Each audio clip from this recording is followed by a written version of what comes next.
ایرانی supreme leader Mujtaba خامنائی نے امریکہ اور اسرائیل کے خلاف جاری جنگ میں تہران کا ساتھ دینے پر عراق کا شکریہ ادا کیا ہے۔ ایرانی میڈیا کے مطابق یہ سپریم لیڈر مجتبیٰ خامنائی کی تقرری کے بعد پہلا اہم پیغام ہے جس میں انہوں نے علاقائی اتحاد پر زور دیا۔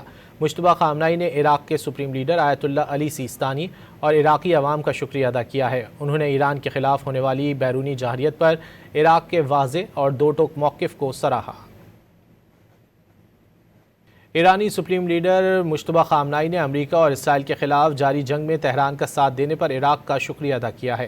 ایرانی میڈیا کے مطابق یہ سپریم لیڈر مجتبیٰ خامنائی کی تقرری کے بعد پہلا اہم پیغام ہے جس میں انہوں نے علاقائی اتحاد پر زور دیا۔ مجتبیٰ خامنائی نے عراق کے سپریم لیڈر آیت اللہ علی سیستانی اور عراقی عوام کا شکریہ ادا کیا ہے۔ انہوں نے ایران کے خلاف ہونے والی بیرونی جارحیت پر عراق کے واضح اور دو ٹوک موقف کو سراہا۔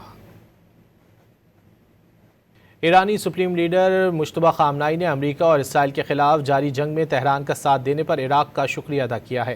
ایرانی میڈیا کے مطابق یہ سپریم لیڈر مجتبیٰ خامنائی کی تقرری کے بعد پہلا اہم پیغام ہے جس میں انہوں نے علاقائی اتحاد پر زور دیا۔